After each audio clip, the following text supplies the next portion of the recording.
ஆண்டவராக இயேசு கிறிஸ்துவின் நாமத்தில் என் அன்பின் வாழ்த்துக்கள். இந்த காலை தியானத்திற்காக நாம் தெரிந்து கொள்கிற வேத வசனம் யோபுவின் புஸ்தகம் 5ஆம் அதிகாரம். ஆராய்ந்து முடியாத பெரிய காரியங்களையும் எண்ணி முடியாத அதிசயங்களையும் அவர் செய்கிறார். ஆராய்ந்து முடியாத பெரிய காரியங்களையும் எண்ணி முடியாத அதிசயங்களையும் அவர் செய்கிறார். யோபு தன் வாழ்வில் எத்தனையோ காரியங்களை கடந்து வந்தவர். உபத்திரவம், பாடுகள், பிரச்சனைகள், போராட்டங்கள் எல்லாவற்றையும் கடந்து வந்த போதும் தேவனாகிய கர்த்தரோடு நெருங்கின உறவு வைத்திருந்த ஒரு தேவ மனிதன் என்றுதான் சொல்ல வேண்டும். அவர் உத்தமர். யோபுவின் காலத்தில் நடந்த சம்பவங்களை எல்லாம் நாம் கவனித்து அதை உற்று கவனிப்போமே ஆனால் அதில் பல ஆச்சரியமூட்டுகிற விஷயங்கள் நமக்கு தென்படும். யோபுவின் காலத்தில் தேவனை எப்படி ஆராதிக்க வேண்டும் என்கிற அடிப்படை திட்டங்கள் ஒன்றும் இல்லை. ஆனால் யோபு தன் பிள்ளைகளுக்காக வேண்டுதல் செய்தான் என்று வேதம் நமக்கு கற்றுக் கொடுக்கிறது.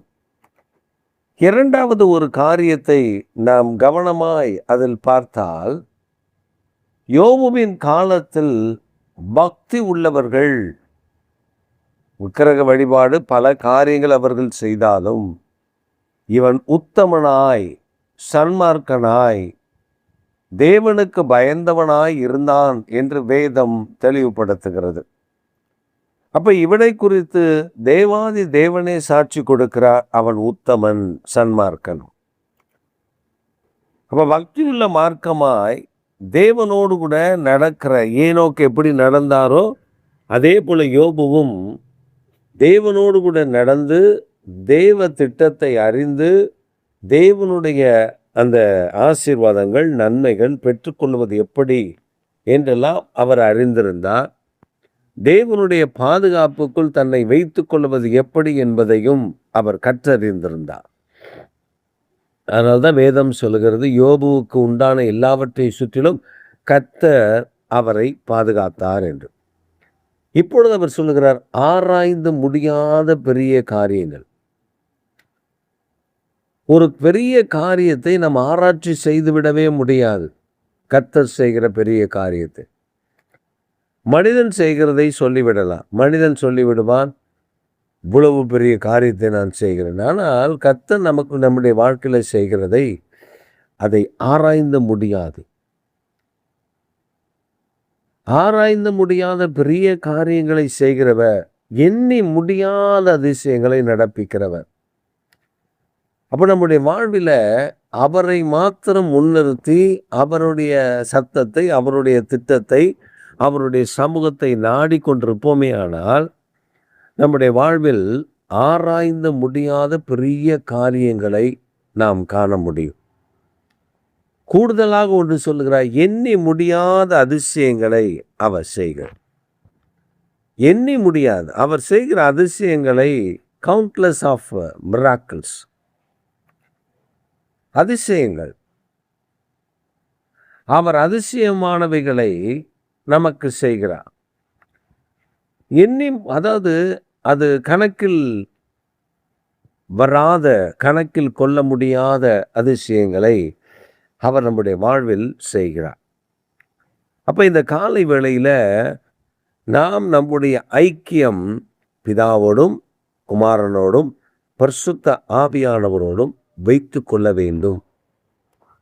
அப்படி நாம் வைத்து கொள்ளும் பொழுதுதான் நம்முடைய வாழ்வில் ஒரு மேன்மை, ஒரு ஆசீர்வாதம், ஒரு மகிமை, ஒரு உயர்வு, இந்த காரியங்கள் உண்டாகும். நாம் நம்முடைய வாழ்வில் மனிதர்களோடு ஐக்கியம் வைக்க விரும்புவோம், மிருகங்களோடு ஐக்கியம் வைக்க விரும்புவோம். சிலர் பாருங்க, குதிரைகளோடு ஐக்கியம் வைப்பார்கள், யானையோடு, புலியோடு, சிறுத்தையோடு, நாயோடு, பன்றியோடு, இவைகள் எல்லாவற்றோடு அவர்கள் ஐக்கியம் வைப்பார்கள். ஆனால் ஐக்கியம் வைக்க வேண்டிய ஒருவர், ஜீவனுள்ள தேவன் ஒருவர் இருக்கிறார் என்பதை மறந்து அவரிடத்தில் ஐக்கியம் வைப்பதை செய்யாமல் தவிர்ப்பார். அப்போ ஆண்டவர் நமக்கு கற்றுக் கொடுக்க விரும்புகிற ஒரு பெரிய காரியம் என்னவென்றால், நம்முடைய ஐக்கியம் பிதாவோடும் குமாரனோடும் பரிசுத்த ஆவியானவரோடும் இருக்கும் பொழுது ஆராய்ந்து முடியாத பெரிய காரியங்கள் நம்முடைய வாழ்க்கையில நடக்கும்.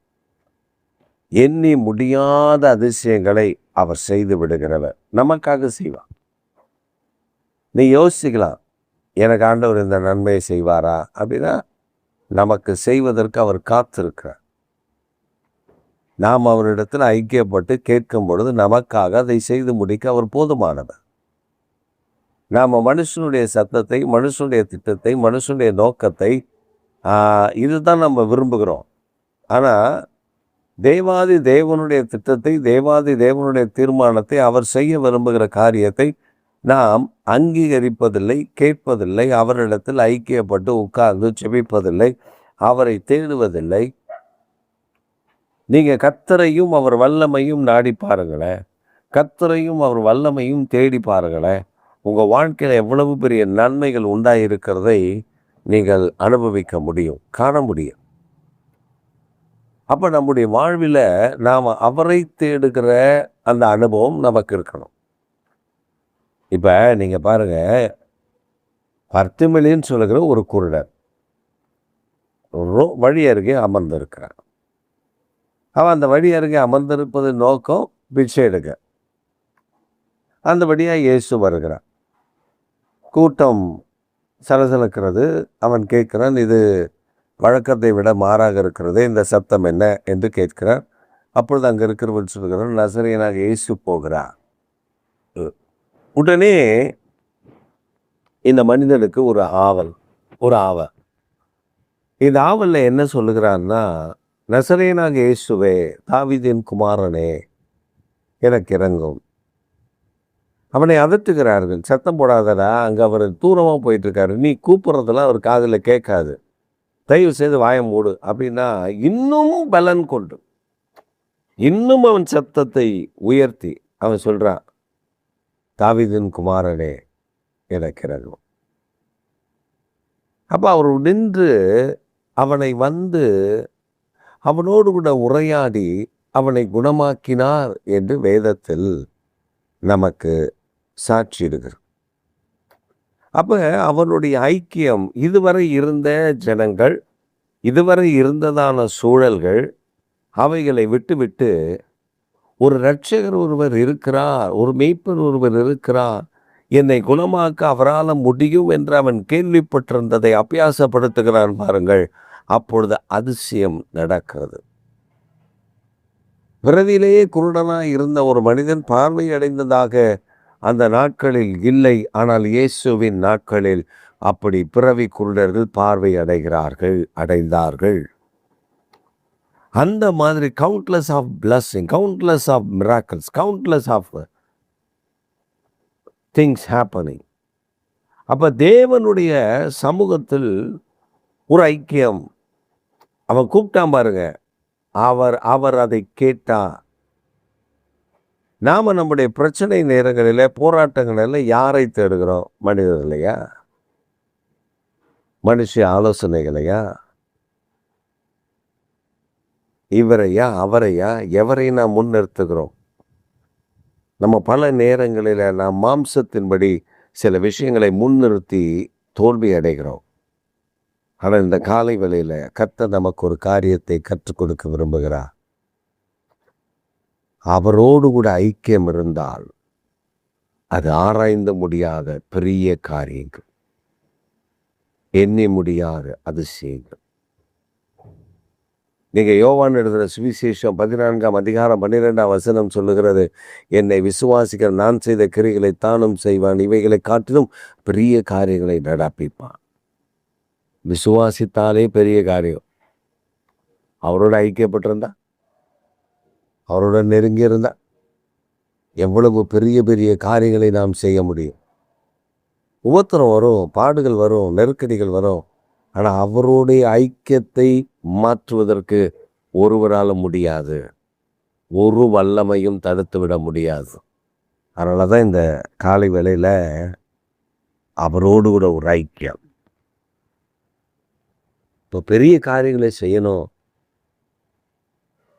அளவிட முடியாத அதிசயங்களை என் வாழ்க்கையில் நான் காண வேண்டும் என்றால் என்னுடைய ஐக்கியம் அவரோடு கூட இருக்கிறதை நான் உறுதிப்படுத்துறேன்.